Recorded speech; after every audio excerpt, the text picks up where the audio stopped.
Hello and welcome to the top of the slag pile. They say it's lonely at the top. If only that were the case. Oh well. With me tonight is Will Brown and Eric Cabbage. How are you, fellas? I'm very well, thank you. You're just going straight from the bottle now, I see. Yeah, I came woefully unprepared. So what I have is an entire bottle, and I'm just going to swig from it. Is it still port? Oh, it looks like it's still it is. port. I have a graveyard of port bottles next to me. It's tragic. I really wanted to kick this in the bottom previously, as I was going to try and drink like a bottle of red wine, or I was going to have some beers. But no, it's the port graveyard. It's such an odd problem to have. Yeah. What do you mean? I mean, it's not too bad. Of all the problems to have, they could be... Actually, no, it's pretty up there, really. Gout, alcoholism... Try and go to an AA meeting and explain yourself to them and see what happens. I am a perfectly high-functioning individual, thank you very much. Sometimes I'll wake up and there'll be like 3 or 4 empty bottles of port by the bed. Well, I'm just so full. In fairness, they're from the last several weeks. It's just laziness that's the problem. That's the only explanation for the AA meeting. I wonder what the statistics are. People our age, how many bottles of port per week? And how many more do you have compared to the average person of our age? Oh, I'm definitely bringing the average up. I'm actually going to Google if you can still buy Melonade, and for how much. Is that the wine melon drink? No, this is That's Finn's Lucozade just addiction. Lucozade. Oh, There's pictures of it. Oh my goodness. It just says currently unavailable, it's true. Petition, bring back Lucozade Energy Melonade. It's at 122, and it's been going since 3 years. People have been petitioning to bring back the Melonade, and only 122 people. And apparently I've signed it! You've already signed up to it. I don't know, April, May time, when clearly I... Just started a mini crusade. Is this your petition? Did you start this? Under the name Tom Sawyer. I couldn't deny that, really, could I? It's easily clearly not you. the guy's real name. do you two talk about this melon addiction far too often at this point? Because I feel like Eric probably will have also signed this petition if you send it to him. I'd sign it in solidarity for Finn, but I never partook of the Melonade. Oh, really? You didn't get addicted? No, not to that particular Lucozade. It was the Caribbean Crush. Caribbean Crush for Eric, which is still available dangerously. They sell that to kids. What is an entryway drug? Caribbean Crush Lucozade. It's Caribbean They had to take Crush Melonade and off then the market because it was too much. It's that and then Speed. You can make anything sound bad if you say, and they sell that to kids. Courgettes. You sell that to kids. Sell that to kids. Try this horseradish sauce.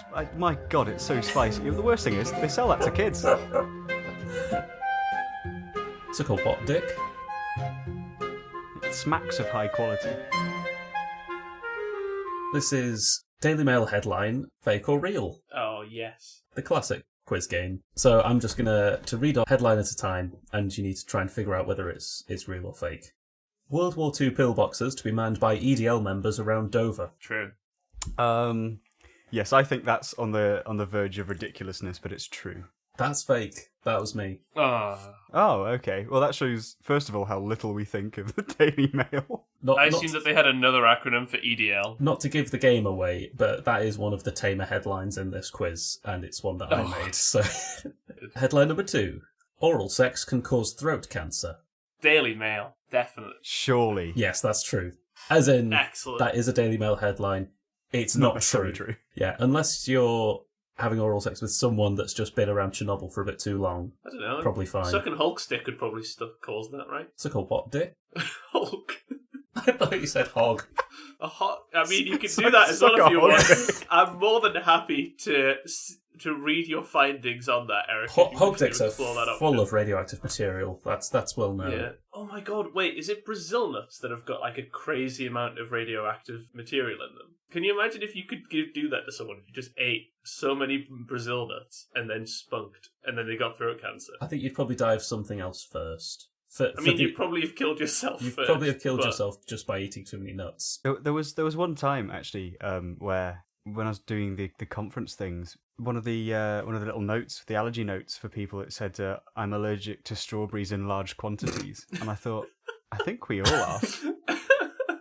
If I ate enough strawberries, I would have something akin to an allergic reaction. There was a guy at work that told me he was reading an article about pesticides and things like that they put on plants. and that basically if you eat this ungodly amount of raspberries, you might end up with health problems because you've eaten all these pesticides. And I'm like, okay, but when were you ever going to eat that many raspberries?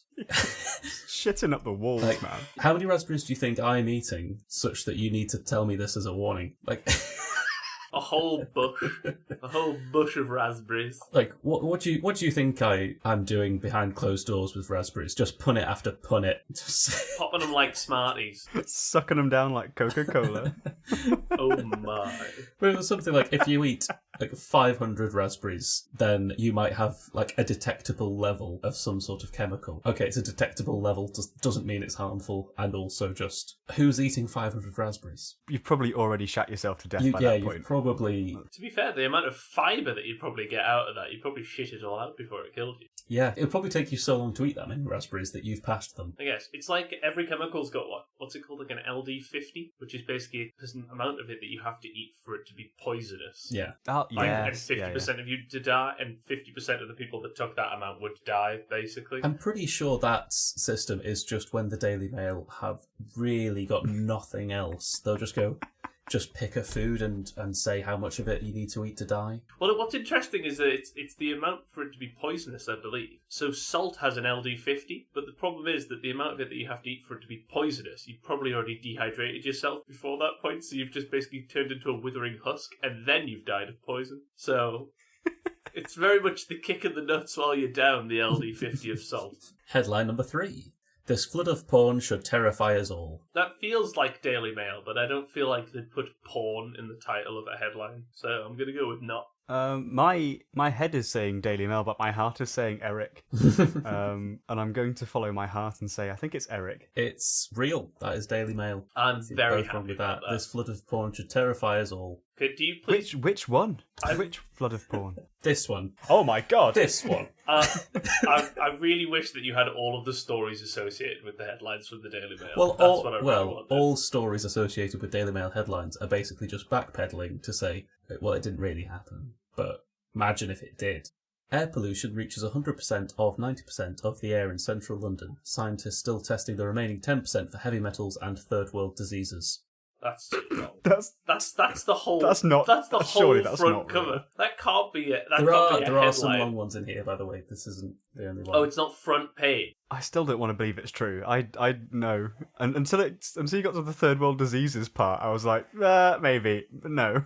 But you believe the terrible 100% of 90%, and scientists are still absolutely. testing the remaining 10. Yeah, it's just the last bit where it's just also. Big-headed babies more prone to getting cancer. Yeah, definitely, Fuck, man, definitely probably. Definitely Daily Mail. Yeah, I wouldn't come up with that. That's just awful. That's just awful. Bigger heads, it's a bigger target. That's the thing. That's what it is. Yeah. You're going to get far more You've radiation. got- The more of you that there is, the more likely you are to get cancer. Cool. Famously, that's what the scientists say. Okay. How to choose the perfect hat. That's an Eric. That's an Eric article I actually want to read. Because I know there'll be some beautiful ones in there. I wouldn't be too good at writing that article. Hats don't suit me. What? Yeah, but I know you'd love to write the article. It sounds too unpolitical to be the Mail, so I don't think it's the Mail. That's real. I'm bad at it. Again, now I want a segment from the article. I want to know how to choose the perfect hat, Eric. Panic at the Costco. Oh, yes. Yes. You don't listen to Panic at the Disco, so that's got to be Daily Mail, right? I'm yes. That's me. Oh. Bastard. What came first, the chicken or the cure for cancer? Scientists start to genetically engineer hens to lay eggs containing life-saving drugs. I kind of think it's real, only based on the fact that as you're reading it, you kind of did a fuck this man. Yeah, why not? I'll go real. That is real. It was because when I'd written it, I hadn't realised the obvious answer to that first question. So, because I just wrote it because it was nonsense, obviously, but then just in reading it back, I realised that, well, it's the chicken, obviously. That's a little fruity. Woman finds strawberry shaped like a penis in her garden. Ah, that's Daily Mail. I want it to be Eric because he had a cute little smile after he said it. I'll go Daily Mail. Go on then. I'll go not just for the drama. It's Daily Mail. The little smile was because I remembered the picture of the strawberry. Was it headline worthy? I mean, if it wasn't photoshopped, which it probably was, then sure. It was quite a misshapen strawberry and cartoonish in its representation of a penis. Incredible. Kate on a birthing ball, yoga with Pippa, and Will's at birthing classes, the preparations for the birth of the royal baby, as imagined by celebrity photographer Alison Jackson. I think you're trying too hard here, Eric. I think this is you. I'm again going to say the opposite. I don't think that's him. That's real. Ah. Oops, Kate spills orange juice over Pippa's pink top after quick gym session, as imagined by Alison Jackson. That's Eric. Eric. That's on, real. What? Unbelievable. Pippa bears all for charity photo shoot, as imagined by Alison Jackson. Eric, again. That is me. Yeah. But the other two are real. Real headlines with the caveat, Fuck as imagined me. by. Who's Alison Jackson? I mean, presumably just some random person with a camera that takes photos of people pretending to be royals. I'm going, if they sat on a bull, there you go. That's what it might look like if they did that. Don't know if they have, don't know if they will, but if you wanted to know what it would look like, almost. There you go. No. I wonder what she gets paid for these photos. Probably crazy amounts of money. Yeah, too much, I imagine. Well, I mean, Too yeah, much. whatever it is, it's too much. I hope they're tasteful photos at the very least. Unless Alison Jackson is well aware of the comedic value of these photos, in which case a little bit of money is fine. As long as you're not taking the piss. Mylene Class under fire for claiming she released giant crab on Hampstead Heath. Sorry. Can I get that one again, please? Yep. Mylene Class under fire for claiming she released giant crab on Hampstead Heath. Please Yeah. be true. True. That's Go true. on, Daily Mail. It's true. There Oh. we go. Beautiful. Why is Mylene Class just such a menace? What? With a With crabs? their giant crabs. Is Harrogate the new Mecca? No, but maybe one day. Yeah, that's... Oh, no, this is an Eric bait. What, because does it sound too mundane, you reckon? No, it sounds definitely like they'd say that, because they're big racists, and they're saying all of the people are moving in. I'm going to side with Will on this one. I think that it's too on the nose. He started moving his arms around a lot hope- when he's making his point. As far as I'm aware, the Daily Mail has not yet claimed Harrogate to be the new Mecca. But it soon will be. Well, who knows? Second to last. Immigrants fracked the Cotswolds. Sorry. Immigrants fracked the Cotswolds. That's not true. You know what? I'm going to go with true. That again is me. That's... I think, yeah, that one and the last one were maybe two on the nose. That was... Immigrants fracked the Cotswolds. I don't know. I imagined it may have been a foreign company, and they were like, they could say that. I but mean, who knows? they don't need much of an excuse. They could just have a photograph of one non-white worker and go, yeah, or white, but maybe Yeah. Polish, so... They're looking a bit wooden. Incredible pictures show sheds and outbuildings which look like hosts and presenters from hit TV show The Voice. So specific, it must be true. Yeah, go on then. True. That is true. Incredible pictures That's show true. sheds and outbuildings which look like hosts and presenters from hit TV show The Voice. I've got four. It's not as it true as it false. They're all true. I just enjoy each one for its innate stupidity. One is China may be using sea to hide its submarines. Excellent. Statistics show that teen pregnancy drops off significantly after 25. Diana was still alive hours before she died. And finally, federal agents raid gun shop, find weapons. Fucking brilliant. Florida man calls the police because he thinks that he was sold bad meth. And he basically is like, I don't think this is meth. This meth should do something else. Can you test my meth, please? Because I don't want anyone else buying bad meth. And then they test it, and it is meth, and then he gets arrested because he's just bought meth and admitted it to the police and given it to them to test. But I mean, his heart was in the right place. He didn't want anyone else to get bad meth. He's doing a public service. Is that chaotic good? Yeah. I think, yeah, it's chaotic good right there. Exact. That is a perfect real-world example of chaotic good.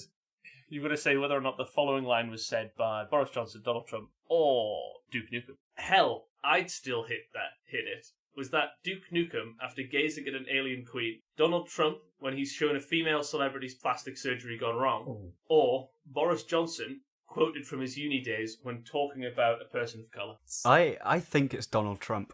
Yeah, I think it is. It's his sort of vernacular. It was Duke Nukem after gazing at an alien queen. Okay. I hope you're happy. But anyways, the next one. Sadly, she's no longer a 10. Was this Duke after shooting the head off a succubus, Donald when talking about Heidi Klum, or Boris talking about Nigella Lawson after her cocaine scandal? Donald again. It's got to be Donald. This time I'm locking in Donald. I'm going to go Boris. That was Donald Trump after while talking about Heidi Klum. Who is Heidi Klum? And why is she no longer a 10? But I have no idea. Size only matters when you're fully grown, baby. That's Donald. Size only matters when you're fully grown, baby. Yeah. I can hear it coming out of Duke's mouth. Was that Duke quoted as a line from the Shrinkage trailer? Donald when questioned about his tiny hands, or Boris when addressing a child who was sad about being small? That's just the addition of baby on the end. I can't see it being Boris. And also, when are children addressing Boris Johnson about being sad about being small? I'm going Donald. I'm going to go with my half-assed impression and go with Duke again. Oh. Congratulations, that was Duke Nukem. She got schlonged. Was that Duke after killing the alien queen? She got Donald schlonged. Talking about Hillary Clinton? Or Boris talking about his breeding mare? I'm going to have to go with Duke for this one. I think it might be Donald. You think it's Donald? I think it might be Donald. We've got a Donald and we've got a Duke. Oh, it was my God. Donald talking about Hillary Clinton. She got schlonged. She got schlonged. That's something the leader of the free world once said. Mel. And I am mortified by that. My balls, your face. Duke referring to the movie Predator. Donald talking about his power as the president of the US compared to the UN. Boris describing the hazing at Eton. I can hear all of them saying that. Yeah, me too. The fact that this is difficult is troubling. Is it Boris? I'm going to go Duke for this one. We've got a Boris, we've got a Duke. It was Duke referring to the movie Predator. And I think this is the final one. Your face, your ass, what's the difference? Duke insulting the demons. Donald as a response to a reporter calling him unattractive.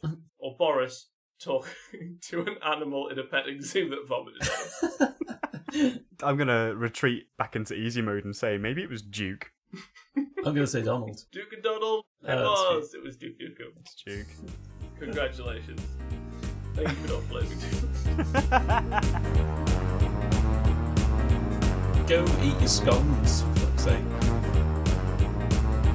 Have I or have I not appropriated this culture? Let's go for Finn's talking point. Although you said you were unsure about your talking point, Finn. Yeah, kind of, but only when it came up, I thought, wow, this is incredible stuff. What perfect meat on which to dine on our podcast together. Wow. But now it's been a while and it's less impressive. So I don't know have you guys come across this story? The Japanese killing stone. No. The Japanese killing stone. The Japanese killing stone, my man. Please tell me this is a pebble that is thrown hundreds of thousands of times at someone until they eventually die of annoyance. Is it like the killing field, but with more artistic value? Neither. So, basically, the headline that I saw, and it was literally the other day, 7th of March it was, and I was thinking about how terrible things are in the world at the moment. Let's not talk about it because it's a podcast. But, you know, everything is fairly awful and has been for quite a while. And I was thinking about that and thinking, wow, my God, what an awful time. Then this headline popped up and it said, Japan's killing stone splits in two, releasing superstitions amid the sulphur springs. And I looked into it and basically legend has it that there is an evil spirit trapped inside a boulder that for some reason the other day just split in two, and there are rumours that this evil spirit has now escaped to wreak chaos on the world. And first of all, it's late, and secondly, how much worse could it get? But no, I mean, the chaos has already happened, man. Like, what's this gonna burst forth from the stone and go, ah, fuck. Ah, shit, I missed the apocalypse. Yeah, well. I am here as your death. Oh. Yeah. I've been building up that entrance for at least 200 years. I mean, not to tweak the nose of this thing, but things could always be worse. So They could. Why? I actually, looking into the science of it, there are a few articles on this because no one gives a fuck, apart from the Japanese. And probably not going to put that on the podcast. No one gives a fuck. no one gives a Apart from the no one gives a Japanese. fuck about the Japanese, so it doesn't matter, does it? To be fair, it is their stone, so Yeah, it is exactly. I mean, obviously they would yeah. care.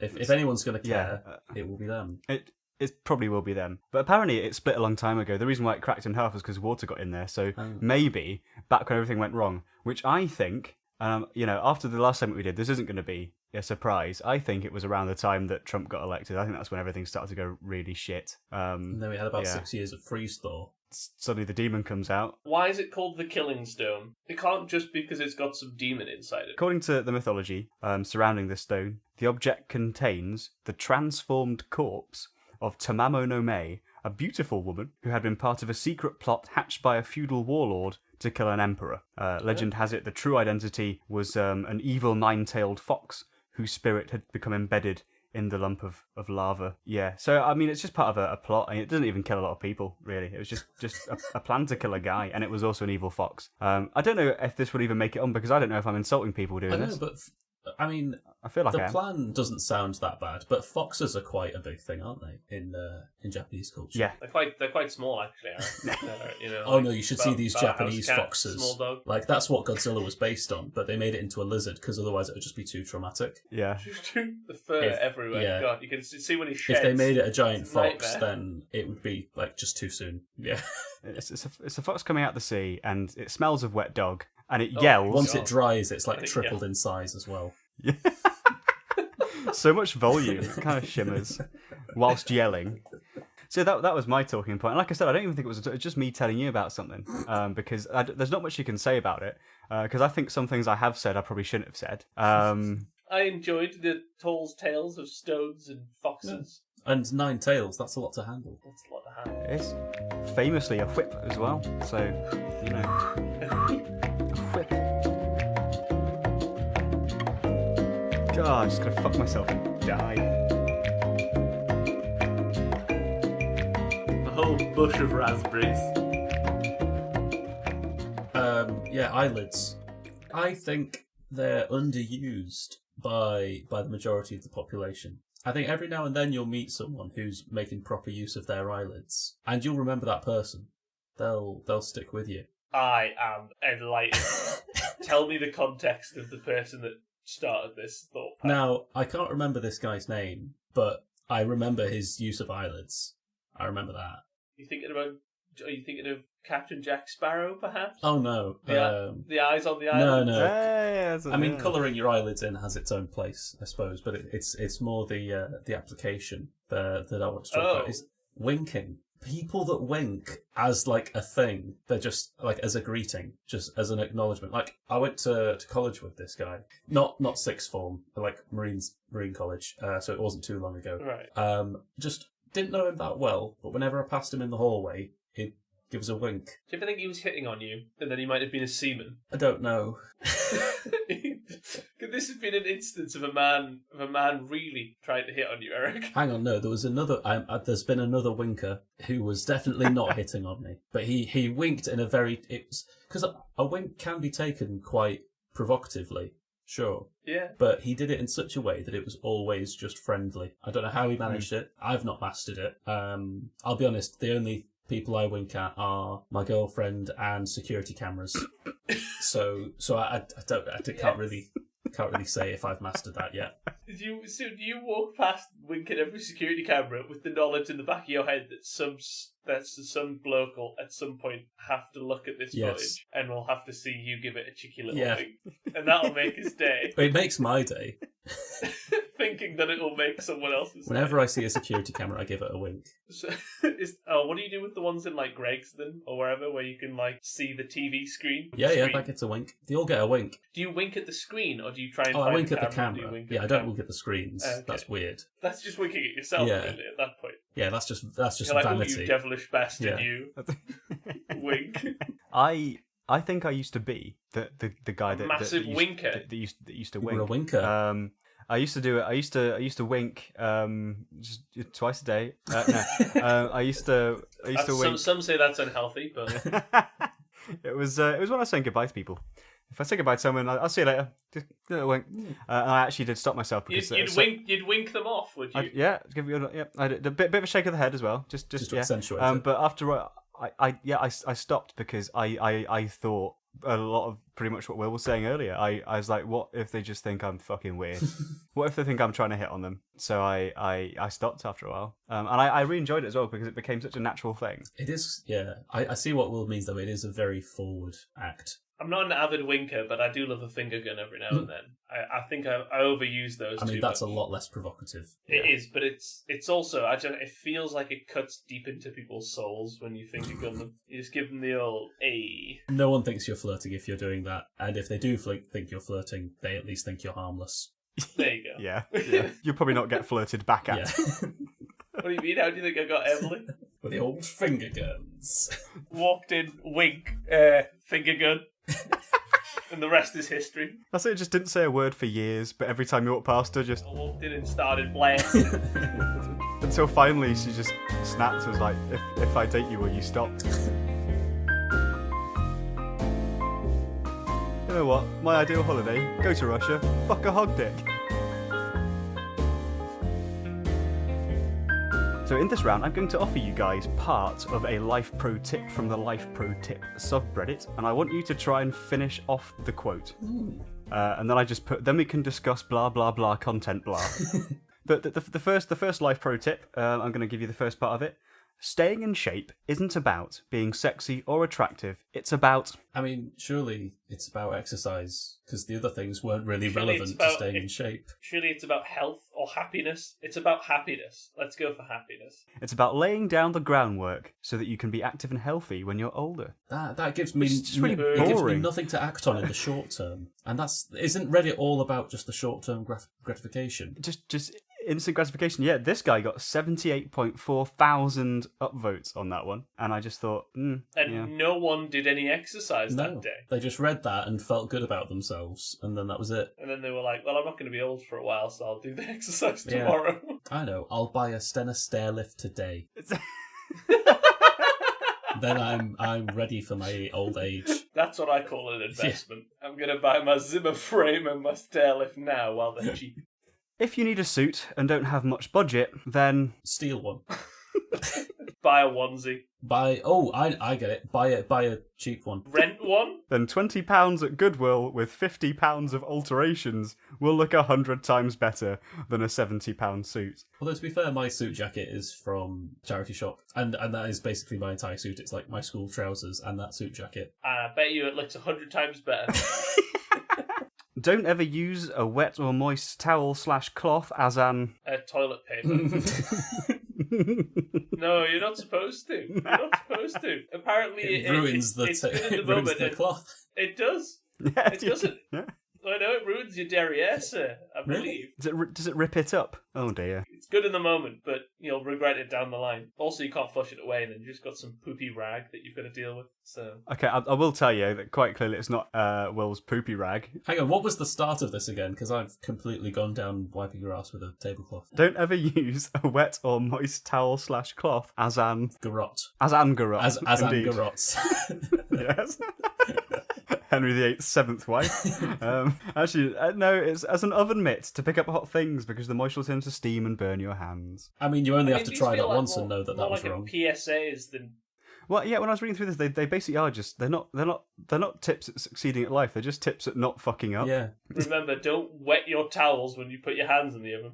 Do not buy into the myth that your 20s and 30s are Great. The best time of your life.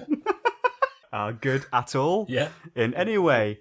Is that it? Are made to... Oh. No. It's don't buy into the myth that 20s and 30s are made to work hard. Burnout early in your career will resonate throughout your entire life. So don't try, basically. Basically, yeah, just when during your 20s and 30s, just Chill out a bit. fuck it, really, yeah. Take it yeah, easy. don't bother. You can Which I feel like I have been. you can concentrate on work later. When you're too old and decrepit to do it. Just in your 40s, you can really just knuckle down and crack on with it. That's when you're really in your gravy boat groove. Right. I'm sure you'll have all the time in the world later on. open jars with... your hands. Moist towels. This is where they're useful, gentlemen. Get your moist towels for this one. Just don't stick them Stop in the using your neck to open jars. Stop trying to use the inside of your thigh. Not working anymore. Every time you smash a jar, you have to eat everything in it. Yes. With a butter knife, and I'm not going to explain that, I've got no idea. This is what I found of the top shower thoughts of all time. We laugh at dogs getting excited when they hear a bark in the TV, but if the TV was non-stop streaming with unintelligible noises, and then someone suddenly spoke to you in your language, you'd be pretty fucking startled too. And I like that. I'm very pleased that someone else has thought this, and now I get to enjoy it. Just living in this world of absolute gibberish when suddenly something on the TV looks at you and goes like, "Hey, you shrimp." Prawn. Delicious, nutritious prawn. And you go, fucking hell, what's going on? Then not only are you lost in a world of gibberish, you're also just hankering after some nutritious and delicious prawns. They sell that to kids.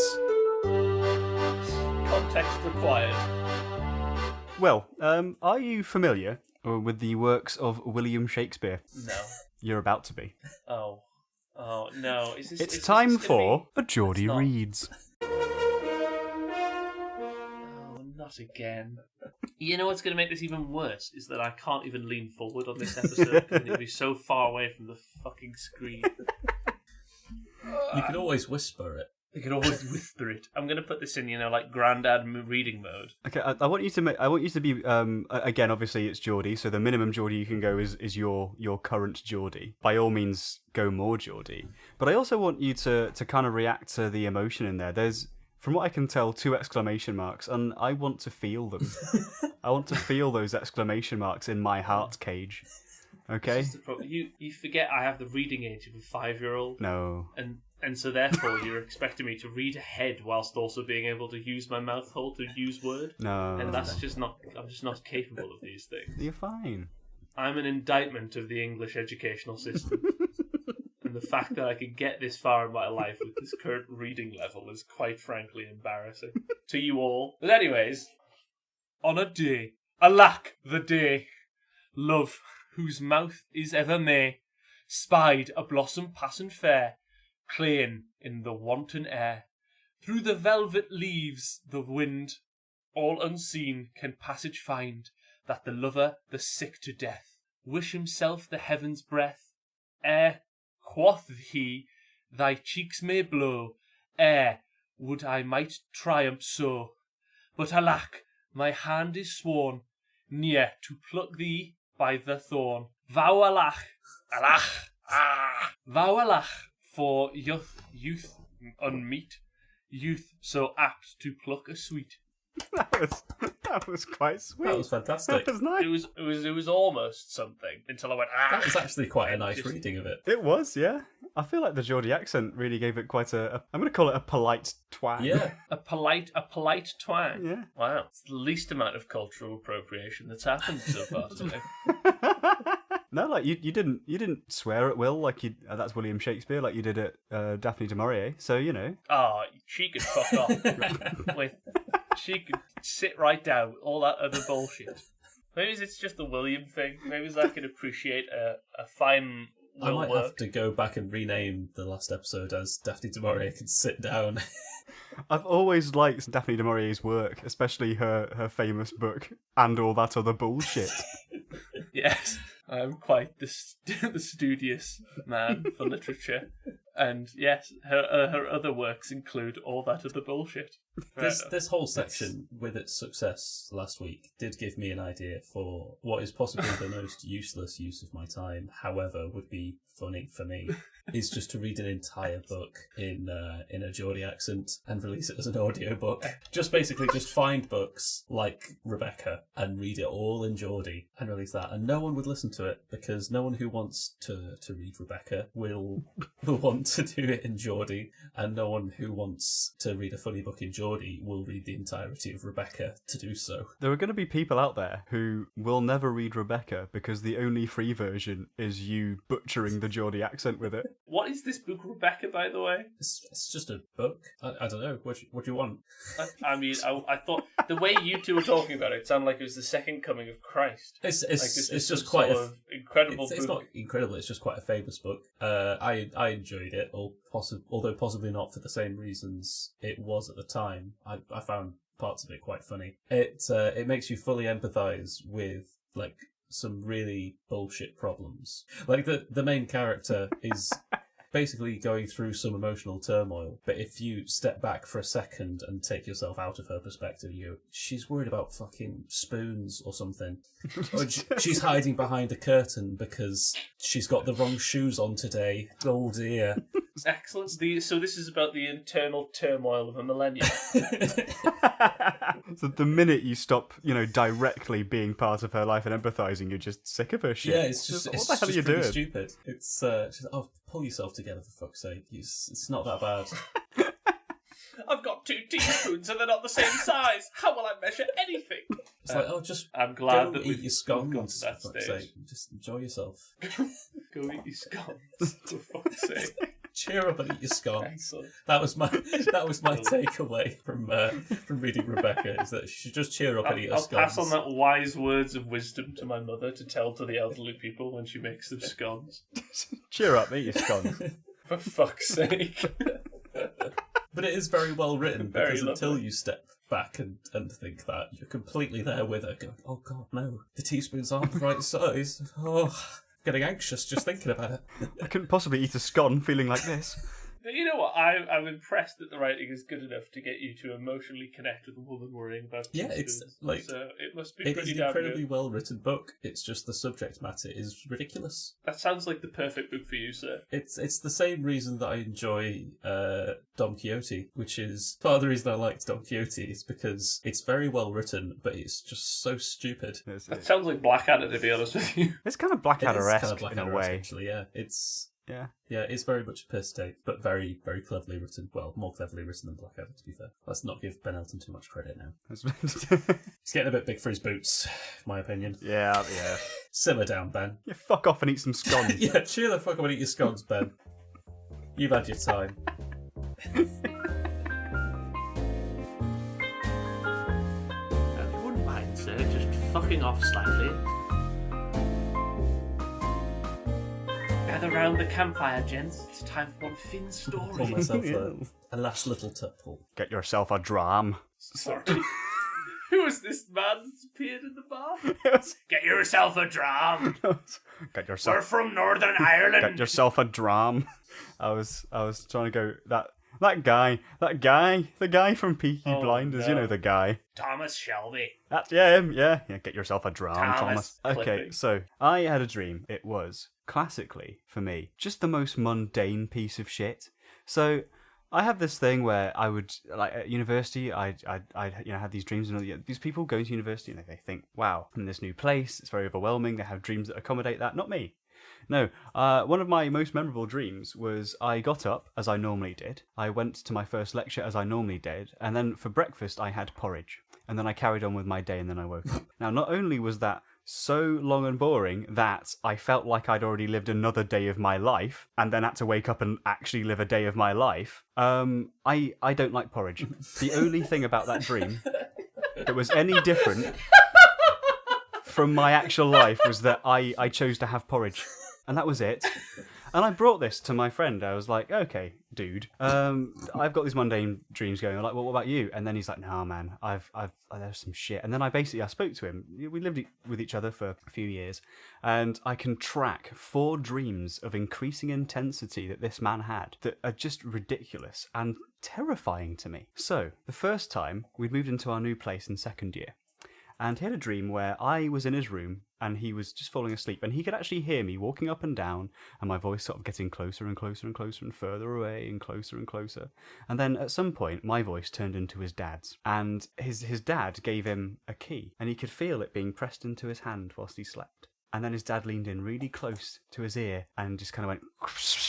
and he felt the breath in his ear, and he woke up, and he was like, "Oh my goodness, that was awful. That was yeah." Ugh. And then it was fine for a while, and then one time he was facing the wall. He could hear this static, and he could feel a presence whilst the static was there, and it was getting closer, and then it went, and then it would happen again, and the static would come back, and the presence was there, this overbearing thing going on. So the third time, and this is where it gets pretty awful, he was again facing the wall, and he felt the presence again, but this time he decided to turn around and face it. And when he turned around, obviously this is in this weird lucid state of dreaming, there was an old woman kneeling by his bed who looked at him and went, "Shh."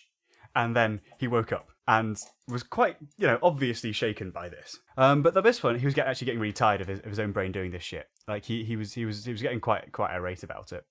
And he was thinking about it so much when he went to bed that the next night he went to bed and he was kind of dozing off, looking at the line where his bed met the wall. And as he was dozing off, he saw a nice graph being drawn by his mind. And he was like, "Oh, this is nice. This isn't scary at all." And then as he thought this isn't scary at all, this angry, bald face came out from between the bed and the wall, furiously glaring at him, before he just went, "Right, that's it. Fuck off. Stop it now. I'm so sick of this. Just fucking stop." And I could hear him from my room just yelling. And I was like, "You're right, man." He's like, "Yeah, I'm just so fucking sick of this bullshit.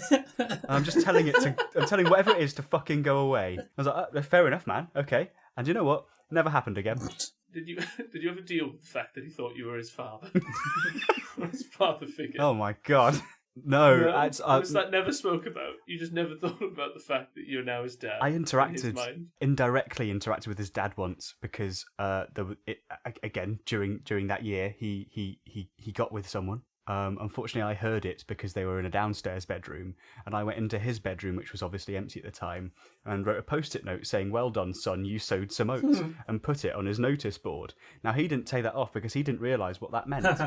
So when his dad came to pick him up and pack it down, his dad saw it and went, "What's this?" And he was like, "Oh, it's just a note, a funny note that Finn wrote." I was like, "I don't really know what it means." And his dad's like, "It means you had sex." He's like, oh, okay, and yeah. So that's the closest I've gotten to interacting with his father, which is accidentally telling his dad that he'd had sex. Wonderful. I'm glad it was you that broke the news. Yeah, me too. Well, that's an intense amount of dreaming, and I hope to never have That's that level. creepy dreams, but I'm very impressed at his ability. Yeah. So I was kind of maybe to drum up some discussion. Does anyone have any very memorable dreams or repeating dreams that you guys have?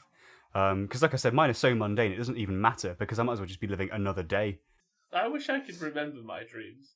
I don't remember any of my dreams. I get shouted at by other people for what I do in their dreams, though, which is always fun. Yeah, I've pissed other people off in their dreams. Yeah, and then I wake up and I get real angry messages or whatever, and you're like, "Well, I'm sorry that you think that I did this. I'm sorry you think so little of I don't me know what to say to you. that your subconscious would make me do that." But exactly. I had one from my sister, where I just woke up. I was at first year of university, so I was like 19 or something. It was my first time living away from home. I was only there for a couple of weeks, and I get a message from my sister, which is basically saying, how could you ever do that? Why would you ignore me?" I'm like, this feels out of context. What's happened? And it turns out she'd had this dream where the apocalypse had happened, and we'd all been separated, the whole family, and we'd been separated for so long. And then she was walking down a street at some apocalypse street party, and I was just there playing the drums. And she was like, "Oh my god, Will, I haven't seen you in so long. Where's Josh? Where's the rest of the family? What's going on?" And apparently I just blanked her. I just kept banging my drums. It's like, don't give a fuck. Giving it the beans on the drums. That was all I cared about in the apocalypse. And so then I have to deal with the fact that she's now grumpy with me because Apocalypse Will doesn't care about anything other than his Apocalypse drums. Will went full Mad Max. Just doesn't care about anything about his drums Exactly. now. Exactly. Same thing. As is Apocalypse Will's want. I mean, fair play to the guy. You live through an apocalypse. The least he can do is strap his drums to a 4x4 and just fucking go. Yeah, and Apocalypse Will's come out of it pretty well. Well, I mean, he was alive. He had his drums. He seemed happy. He seemed very much into it. Or he was lobotomized, and that was all he could do. But I like to think of the Yeah, first. he's got a metal skull cap instead of a scalp, and he's got 3 arms now, but he's happy. His heart is just it's been replaced with an electrically charged scallop inside a port bottle, just in his chest, and that beats for him. And now I look forward to the animated segment of lobotomized skullcap Will with port bottle, a clam heart, eating prawns whilst banging his drums. And ignoring his sister. And ignoring his sister, who's normally dressed and a normal human being. Because the rest of the world didn't go Mad Max. Only Will went Mad Max in the apocalypse. the rest of the world basically just went back a couple of centuries, but Will went Mad Max. Oh yeah, I really committed in this apocalypse dream. I was like, you know what, I can see where this is going. I'm going to commit now, and I'll be ahead of the curve. And it didn't pay off. That's all we're going to say. I had a recurring nightmare as a child that's... Oh, good start. Less harrowing. Well, I was terrified I was going to get eaten by my father. And I don't know what that means, really. So it was always exactly the same. It was very, very short and simple. It was just that I would wake up in my bed in the middle of the night and hear footsteps coming up the stairs. And in the dream, I would always know, because it was recurring, exactly what was going to happen. Is this big purple furry thing would come and eat me. Oh my god. There were occasionally slight variations in the dream. Like one time, I had the gumption to run into my sister's room and hide behind the door, and thought, with the plan of, it'll eat her, and then it'll be full, and then I'll be fine. But it didn't. It just ate me and gave my sister a knowing look. Basically walked in, gave her a wink and a finger gun, and then just ate me. Did this big purple monstrosity somehow look ever so slightly like Barney the dinosaur? It's exactly where my head went. That's terrifying.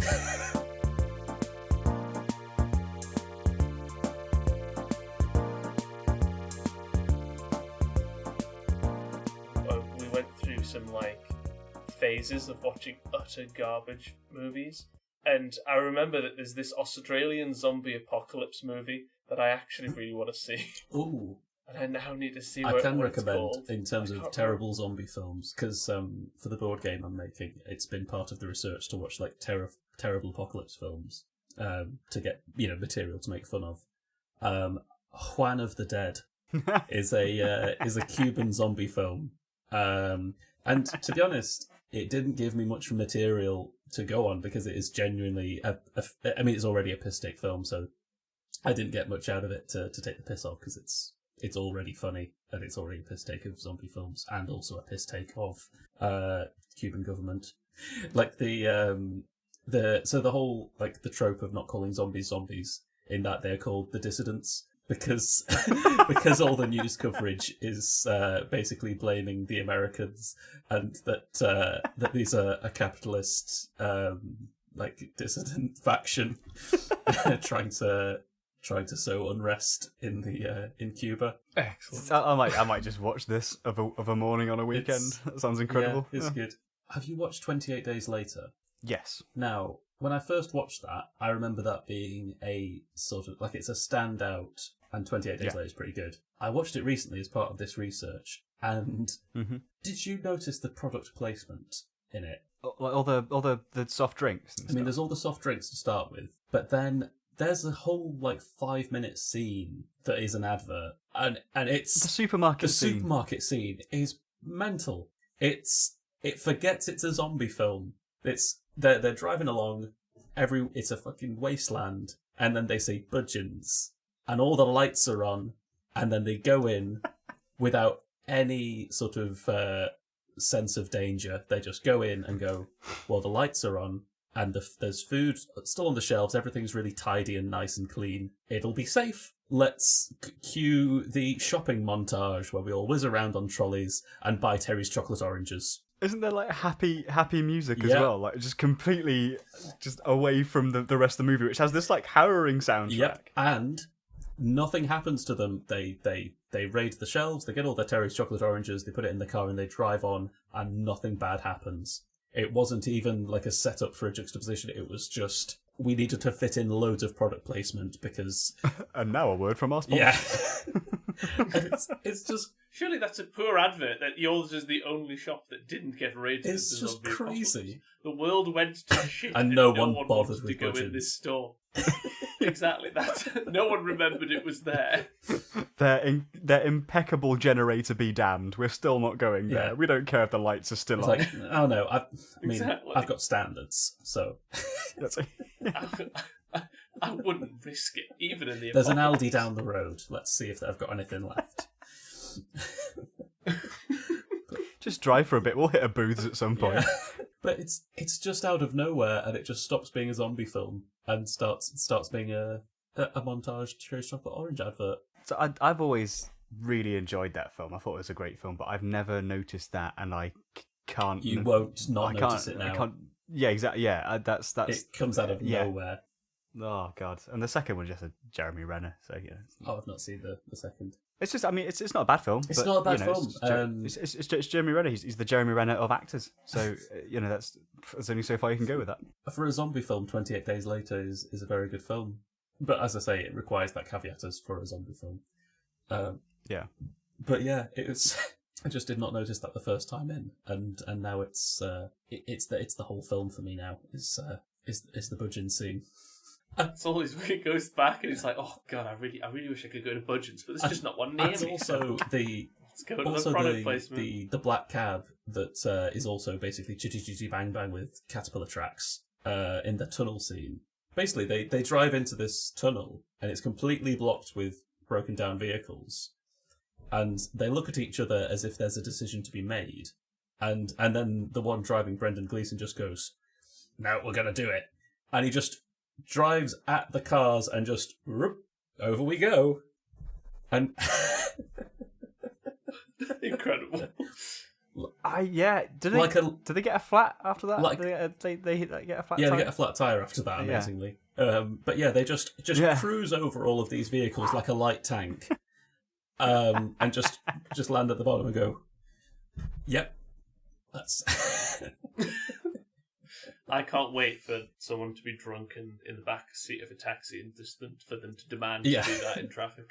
It's see how not far just it the goes. turning circle that London taxi cabs are known for. It's Yeah, that's the monster truck demolition Yes. abilities. Speaking of shit films, do you know when the new Nicolas Cage movie comes No. out? It's the Nicolas Cage movie where Nicolas Cage plays Nicolas Cage playing no. Nicolas Cage. And Oh my I goodness. can't wait to watch it. It's the premise is, do you know I think it's called Pedro Pascal? Basically, he's a millionaire, and Nicolas Cage is broke, and basically he needs money because he's bankrupt himself, which is very accurate to real life. And so he gets offered this job by Pedro Pascal's character to come to his a mansion and reenact Nicolas Cage's greatest movie moments for Pedro Pascal.